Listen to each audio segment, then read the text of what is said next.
everyone, today I'm going to be doing something just a little bit different. Firstly, I'm going to be colouring a postcard.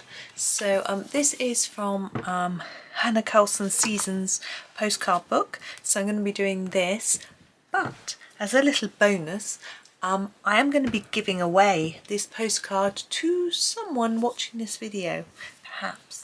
At the end. So let's get started. Now I've decided I'm going to do the mushroom top first in a bit of a different colour scheme to how I normally would. Now normally for a mushroom I would do it in orange, red, or maybe even a blue, but I'm going to do this in pink. I just fancy doing something a bit different, and while I colour I shall explain about the giveaway. So this is a middle purple pink. I'm using my Polychromos pencils today. I'm going to be colouring over the circles. I'm going to be using a gel pen to put them back in at the end because they're quite small. I find it a little bit difficult to colour around them. So I'm going to colour over them, and as I say, I'll put them back in at the end. I'm just going to make myself some room on my desk. That's it. My book is in my way. There we go, you can't see, but I've got a little book that I keep beside me to write down what colours I use at the end of the video, so I can pop it in the description for you. So yeah, I thought it might be fun to give away something that I've coloured, and with it being a postcard, this is a lovely postcard book that I was actually gifted by somebody, and I usually do these and give them away to my nieces, and I just thought maybe I would colour it. And then anyone who likes it can let me know in the comments that they'd like the opportunity to win it, and I'll just do a little draw. Now I've never done a sort of giveaway before, so I don't really know how you do like official terms and conditions or anything, so I hope I can do it right. Basically you need to put in the comments that you'd like to win it. Just a comment. I think basically what I'll say is anyone who comments will get put into the draw with any comment, unless you comment and say you don't want it. You know, and then I will put your names in a draw and just draw one out. There will be a closing date. I'll think of that in a minute. I'm just making this up as I go along. It's good, isn't it? The proper rules will be in the description as well. I say proper rules, it's not really that official, but the closing date will be there in case I forget to work it out before I put the video up. Before I finish the video, sorry. So what I'll probably do is give you maybe a week. What's the day going to be when this goes out? Yeah, well maybe I could say the 15th of November. Yeah, I'll say the 15th of November is the closing date. So any comments that come in after that day, now we're going, I'm just trying to think what we're in, Greenwich Mean Time, so UK time, Greenwich Mean Time, so the sort of midnight on the 15th of November, that's going to be the closing date. So just to give everyone a little chance to see the video, you know, in case people don't watch them right away, which I wouldn't expect you to. And then you can leave a comment, and I will put all your names, I will write all your names down on a piece of paper, put them inside, not a hat but something, and draw one out, and that person I will contact through this video, so through the comments. So on your comment I will reply to say you know, your name was drawn out or something like that, and I will let you know how to contact me so that I can get your details to send it to. Do not, but in any circumstances, put your name and address in the comments of this video. Don't do that. Don't tell your name and address to the world. That's not a sensible thing to do. But we'll find a way. I've got an email address, or we can do it on a personal message or on social media or something. But it depends. If it's someone that I know, I might already be in touch with them through social media. If it's someone I don't know, then I might just give you my email address to do that. So, you know, we'll see how it depends on who wins, really, or if anyone even decides they want to enter. I thought, you know, if this is popular, I do it I do it more often, but no one might want to take part. That could be a bit embarrassing, but we'll see how it goes. Hopefully you'll like the picture when it's finished and want to do it. So what I've done here with the top of our, let's come in a bit, toadstool mushroom, you know, I never know the difference, is made it a little bit darker around the edge and lighter in the middle, and I'm going to do the same with these little mini ones. I'm just looking, we've got another one here. I think might make that one different because it hasn't got spots on. It's a different type of toadstool mushroom. So we're just bring this into the middle like that, leave a bit of a gap. This isn't the only colour we're going to use, by the way. I'm just setting up a sort of base, and then whoops, my book's moving everywhere. There we go. Now a little hint when doing postcards, I've left it in the book because then you've got something to lean on. You do need to be careful. You might want to put something underneath the one behind in case your marks sort of show through. I'm confident that mine won't. This is red violet because I know that I don't press too hard, but that isn't the case for everyone. I know some people press harder than other people. So I'm just going to make the edges a little bit darker. And sort of put a bit more of this red violet on right on the edge and a bit less towards the centre of the of it, like that. Now I might give away a few other things as well with this if I'm feeling generous. If you're kind to me and I get lots of comments, then I might throw something else in with the prize as well, but I don't know what that might be because I'm only thinking of it on the fly. I've got yeah, I've got a few ideas. We'll see. And yeah, I might do it more than once. I might do it again, this sort of video, but it depends how popular it is. I'm going back in with this middle purple pink. These two I'm happy with, but this one I think needs just a little bit more layering. Just to make it look a bit better. I mean, these aren't finished, but I'm happy with the amount of middle purple pink on them. It's quite pink. You know me, I'm not a big pink fan, so all this pink. Anyway, let's get it into the edge. There we go. Yeah, I've got quite a few different postcard books. Some of them are easier to colour than others, I have to say.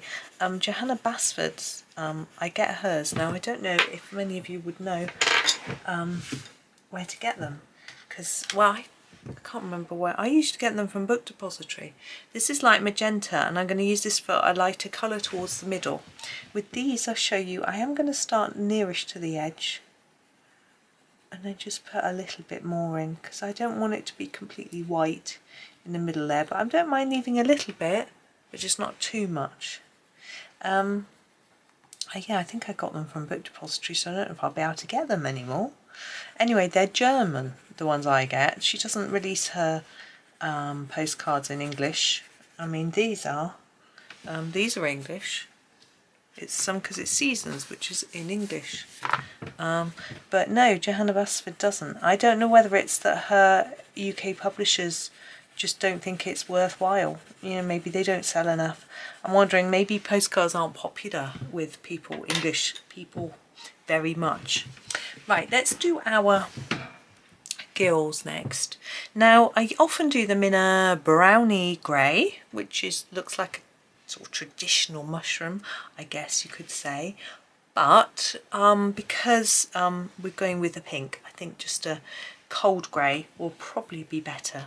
So I'm gonna grab this. This is the cold grey 5.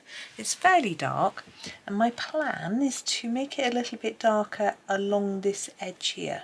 So to do that, I'm going to layer up a few times, layer and layer.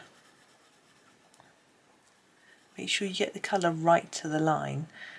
It helps give the impression of shadow a little bit better. If you leave a little white gap, it doesn't quite give you that illusion. And I'm fading it as I go down, as you can see. And I'm going to go back over a bit more. Now Polychromos like their layers. You can layer and layer. You can do it lightly and not layer if you prefer. But I like that better. You've got a bit of a graduation of colour. Hopefully this looks further away and deeper in than this bit, which is what I'm trying to achieve. I do the same on the other side.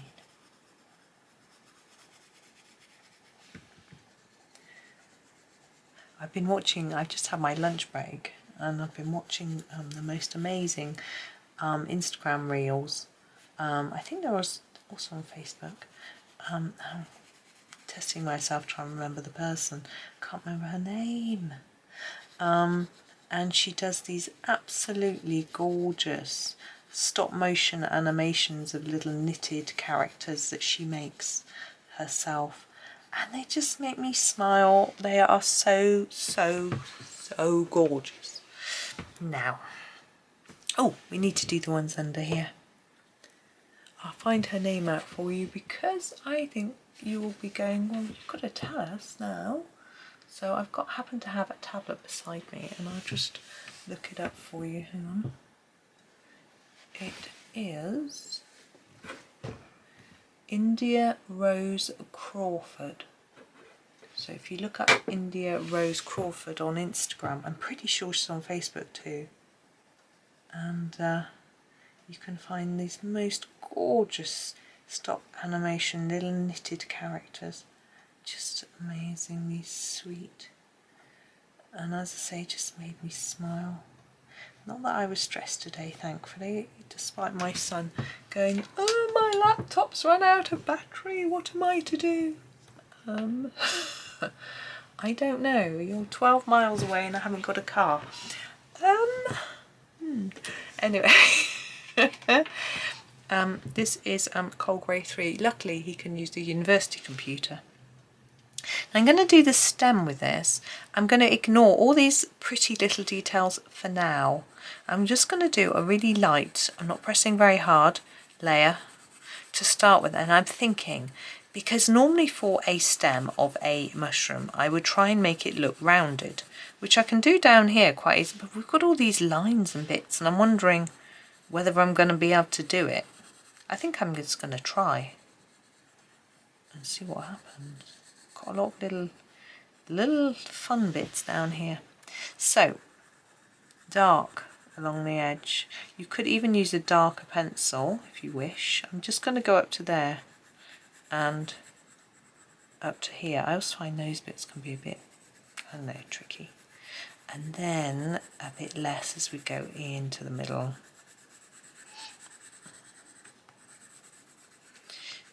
Like that. And I'm hoping it might look a bit rounded. I think it's quite difficult, as I say, with all these little bits on here. It's colour in this. Because these two are small, I'm thinking there'd be a shadow underneath, but not. I'm not going to try and make it look too rounded because it's too small. And so here, we should be able to do a better job. Just do less towards the middle. So layer it up here and then less. Like that.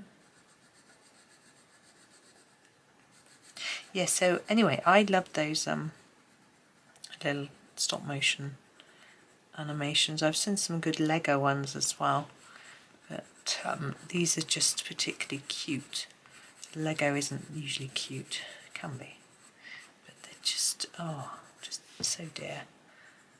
Now, under here I want a bit of what looks like shadow, so I'm just going to put down quite a line like that.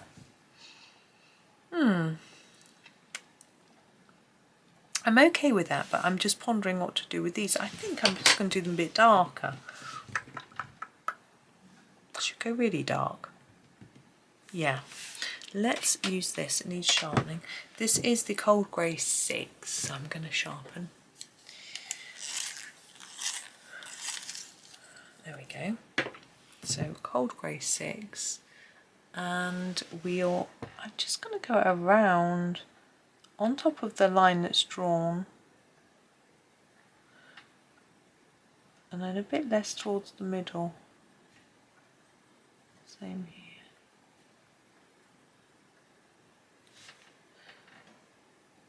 And then I'm just going to do the same on these, so they might look like they're dented in slightly, but these I want to look like they're sticking out, so I'm going to put some, fade it towards the bottom of that little, whatever it's called. I'm trying to think of a word, I can't. There isn't a word. Like that. And we begin to get a little bit of three-dimensional look to it, which I'm quite pleased with. I think I'm going to put that dark one there, fade it a bit, that might help with that as well. Oh yeah.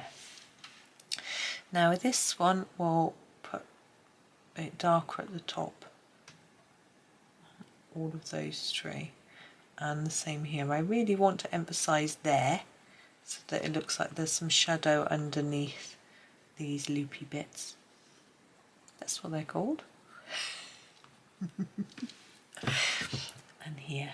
Now I know we spent that time trying to make it look rounded, but I'm hoping we'll still get that impression a little bit even with this extra detail drawn on.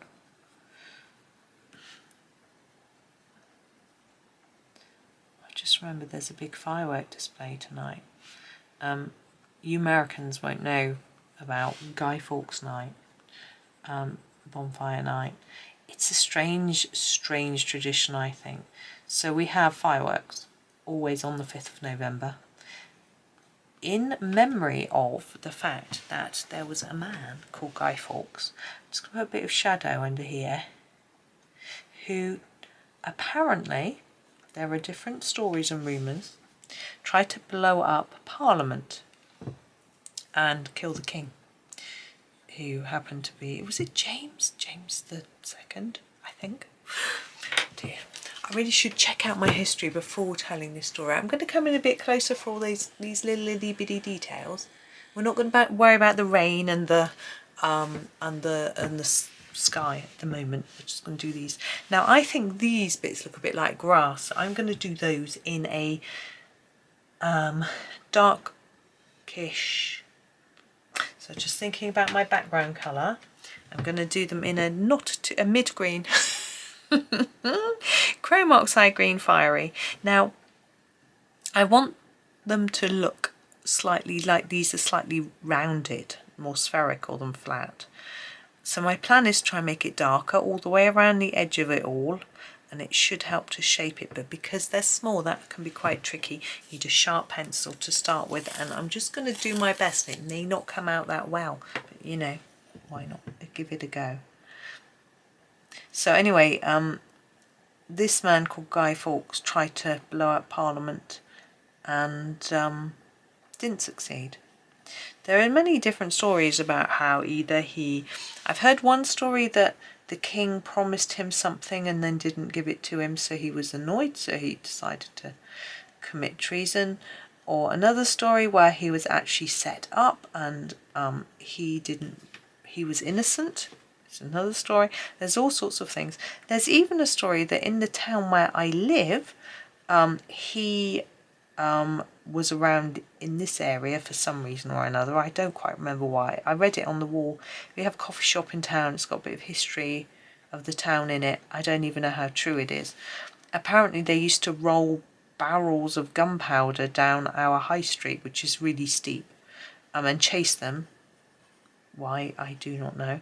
Because, well, yeah, for something to do with the fact that he was here. Well, you know, I say why I do not know. In the place where I grew up, they rolled cheeses down a hill and chased them. It's the cheese rolling. It's one of the weirdest English traditions, I think. So it's the hill is as steep as a cliff. It's totally bonkers. I've stood at the top of it and I was a child, and I still remember how I looked down and I just thought I was looking down a sheer drop. However, and there's no trees along this bit. The hill is got quite a lot of trees, but this particular bit is completely clear of trees. I don't know whether people keep it clear, ready for this cheese rolling thing, or whether it just happens to be a clear slope for some reason or another, and that's why they use it.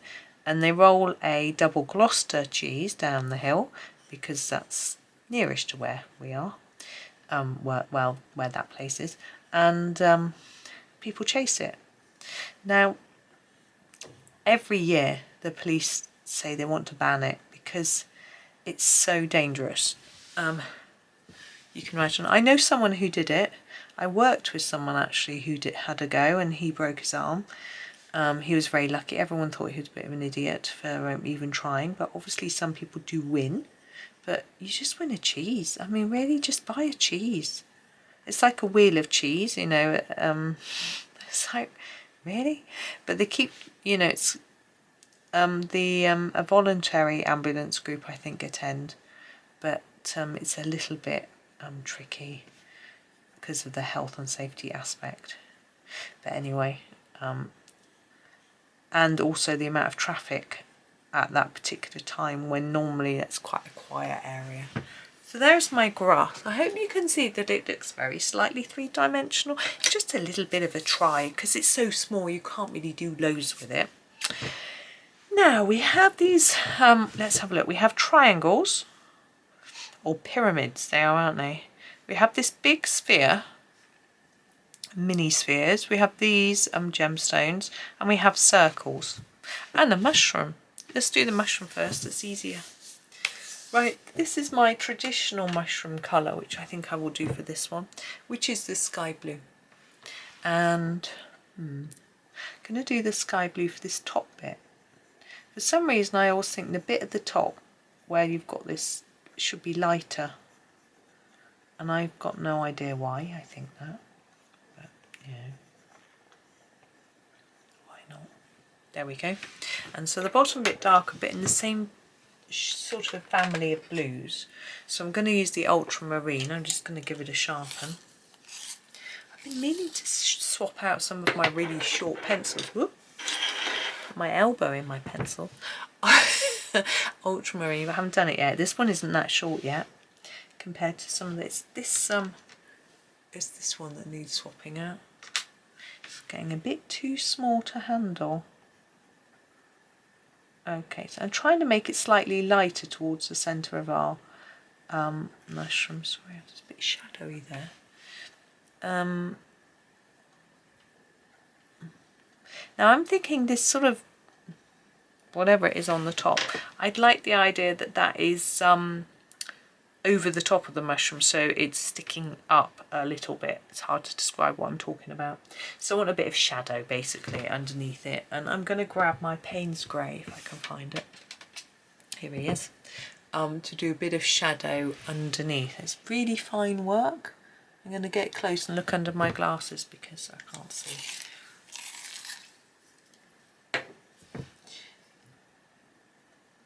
There we go, and just, you know, I'm just going to stop breathing while I do it, which obviously is not what I would recommend you to do.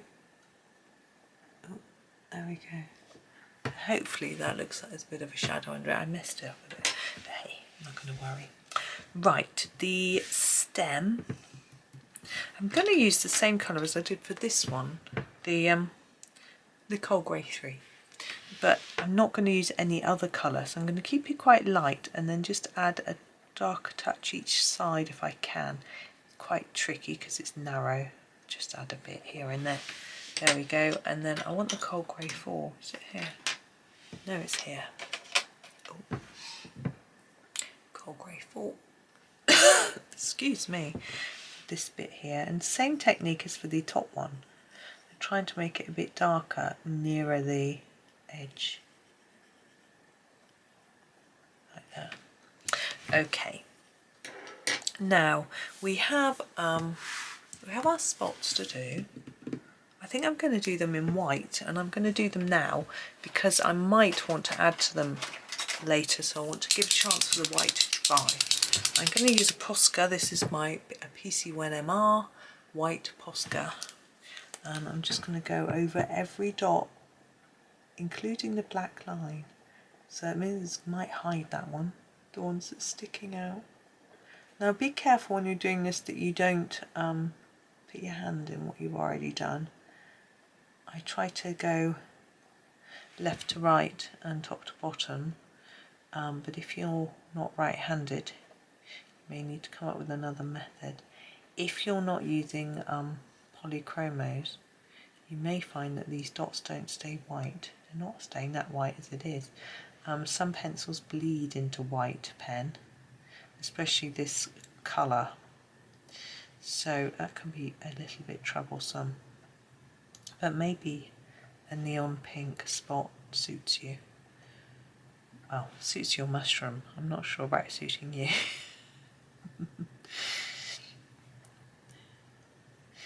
Now I'm going to use Posca for the background as well.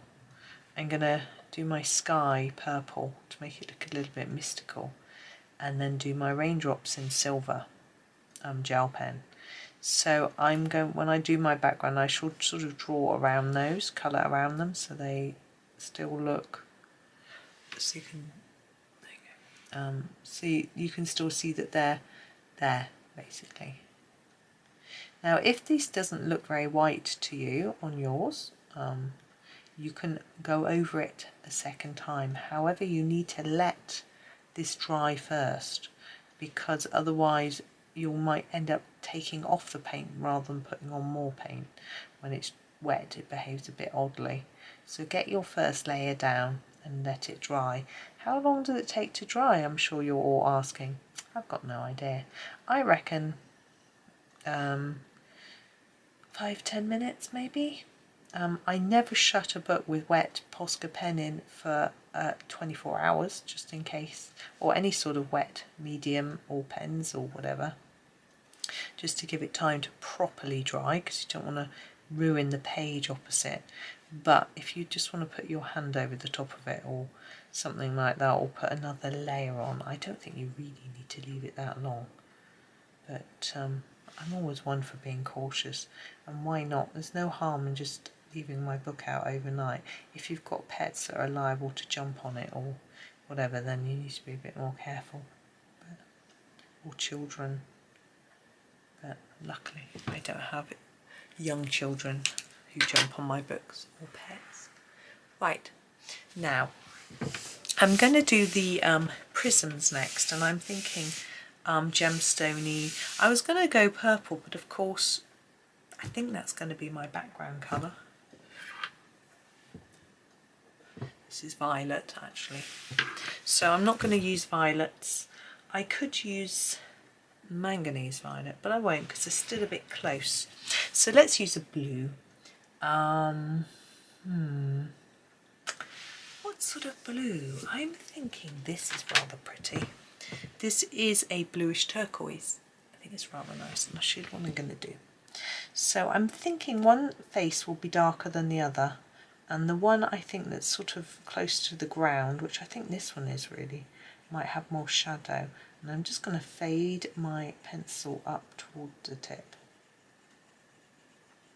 like that. Do the same with this one, but a bit lighter. They look quite similar, to be honest. And then just moving across to the next one.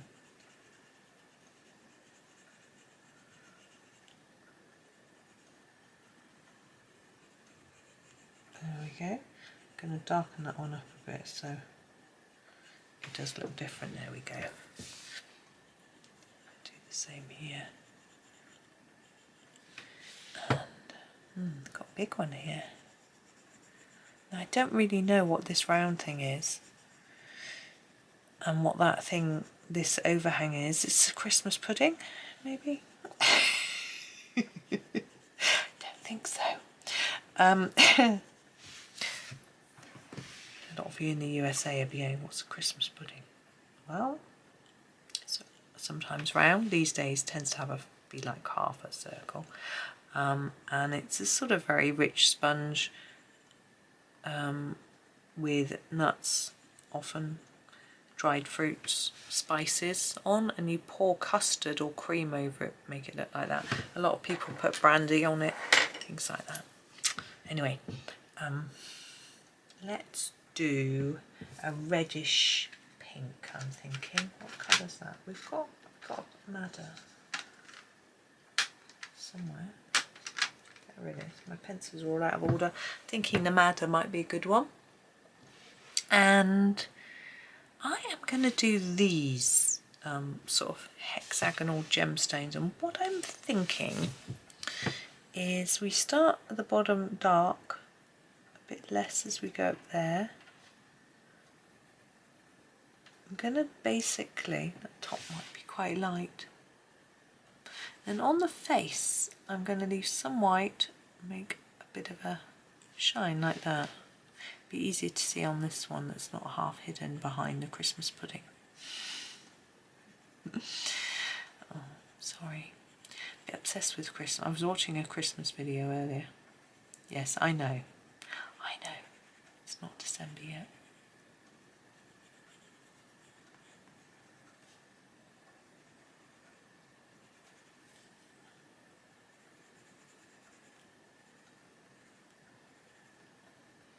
And I'm still trying to think of what to do with that. Is it a pearl? Is it a pearl in a silver sort of holder? Should it be the same colour as these round things? Should this, oh, let's do this sort of hexagonally thing in this colour. Like that. Round things. Do all the round things the same colour? Not sure. I'm going to do the ground in a pencil. There's not much of it. I want it to be in a bluey green. Maybe the emerald green. Would it be different enough to what we've used?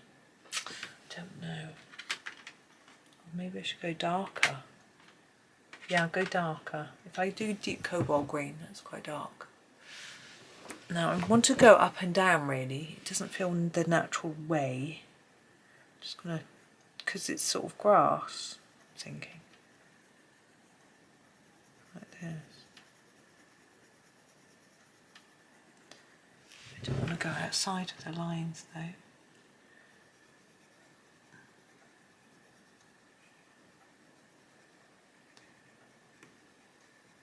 And while I'm doing this, I'm procrastinating doing the rounds thing that I don't know what it is. I did think these could be like silver ball bearings or something, or silver pearls, but we've got grey in our mushrooms, so I think we should colour them up. I think it'll look nice with a bit more colour in as well.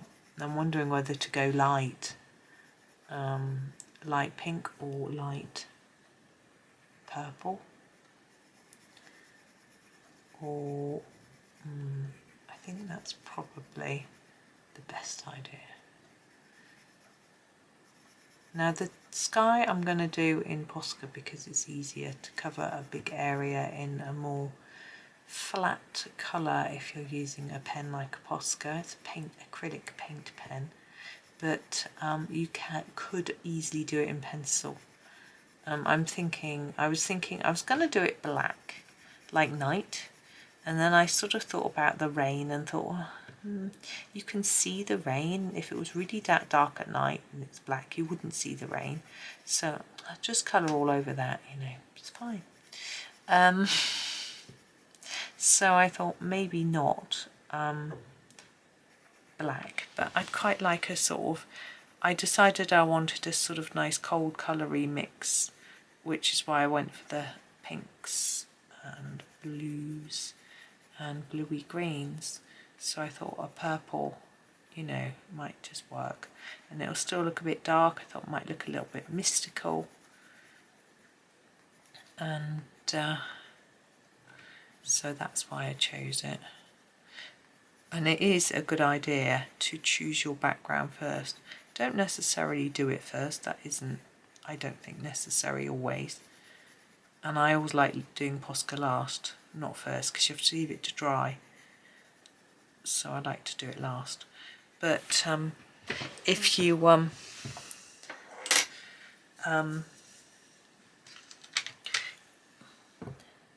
violet, if you, yeah, also if you do the Posca first, it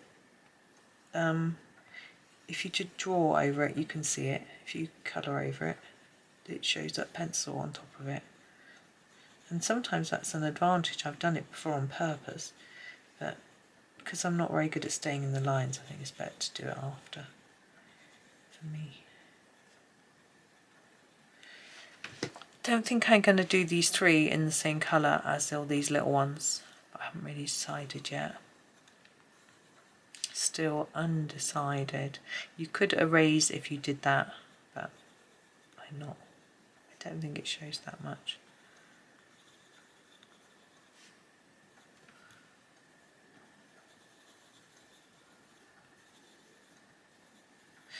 Right, now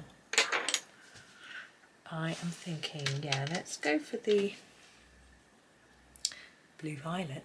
It's quite dark, but I'm going to just do the bottom half in this dark, and I want to keep it darker at the bottom and the sides, and then try to make it a bit lighter towards the middle. No white, because we need to cover all of it, I think, anyway. Just layer it until you're ready. There we go. Right, now the top part, I think I am going to use this little manganese violet. I like the colour, because it's sort of a pinky purple mix without being, I don't know, some pinky purples I don't really like, but I like this one. I can't explain why. It just works for me.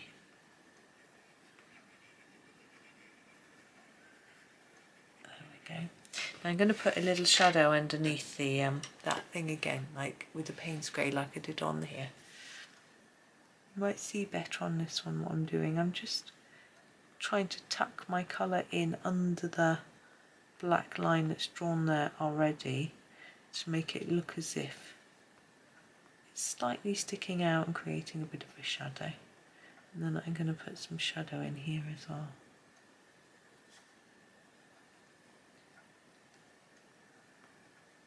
Like that. Actually, I'll probably do more shadows. Let's just get these two done. I think I'm going to do those two in the manganese. It needs sharpening. Wow. It's really hard. Did it though. I have had sharpened some right down below the foil, but oops. I usually have to end up using a manual sharpener for that. No, I mean one without a barrel, because this particular design of sharpener, so it's got that lip, so you can't. It means you can't have such a long short pencil in there. Okay, so let's get back to this Paynes grey, and I'm just going to do some shadows where things are overlapping each other, basically. It gives it just a slightly more three-dimensional look. Oops, which is quite nice. We're going to use some white pen as well to help us with the shine on the little objects and things like that. Why am I so hungry? Don't know why I'm asking you as if you would know. Why am I hungry? Right, so I'll show you the shine, and then I'm going to go and then I'm going to finish, because I shall do the background on my own, because it'll take ages and it'll be boring. So hang on about. So this is the white again, and it's quite thick, this white, so I'm going to be careful. I'm going to put a shine on the right hand side of everything, because it's easier for me to do it on the right hand side. Now when I do something that's supposed to be a gemstone, I tend to try and take out the black lines. I'm not going to do it on the circles. I'm just going to put a line that follows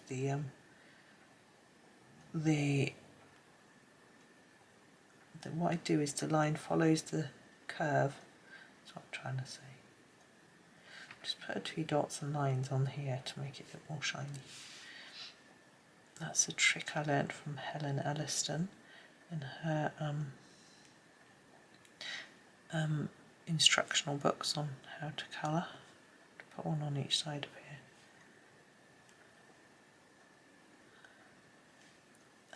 Yeah, she's her books are really good if you're looking for something. And I find, although they've got a lot of instructions in, so when you might first look, you might think, goodness, that's a lot of instructions to colour one thing. It's so worth it. They look so good when you follow what she says. And sometimes I even miss out a few steps and it still looks amazing. And because it's in a book, you can just follow at your own pace, which can be quite useful. Right, there we go. You could draw a shine line on the here. Because these are already white, I think that would look very strange. So I'm not going to do that. Right, that's me for now. I'm going to go away and do the background and then share a picture at the end. Let me just come out so you can see. I'm going to tell you what I'm going to do for raindrops as well. I'm going to do the background first in this violet, and the raindrops I'm going to use a metallic shiny silver pen, this one here for Sakura Gellyroll. Now I'm going to do this first. If I go over the edges of the raindrops, I can cover it with this, so it's not going to matter too much. It doesn't really matter which I do first, to be honest, but I'm going to do this one because that's what I've decided. So now if you cover it thickly enough, you won't need to worry about the direction, because Postcards are quite good with their coverage, but you do need to make sure, because this isn't a particularly thick nib, look, you need to make sure that you cover every bit and don't leave a white stripe in between, which sometimes I do. Right, I'm going to go off and colour this and share a picture with you at the end. So remember, if you want to win this, leave a comment and I will enter your name in a draw, which I will do on the 16th of November, and I will leave a comment in this video against the person's name. Now when you comment on the video, I will reply right away, but when I do the draw, I will also reply again to the winner to tell them clearly that they're the winner. You will have you've won, congratulations, you're the winner, whatever it is. So it'll be really obvious, and I'll tell you also how to contact me in that particular comment. So that's what you need to do. So yeah, stay tuned and watch the end and see the finished thing, and then leave me a comment if you want to win. But good luck for everyone who's going to take part. I do hope lots of you do, because that'll be really exciting for me. And yeah, thank you very much for watching, and happy colouring.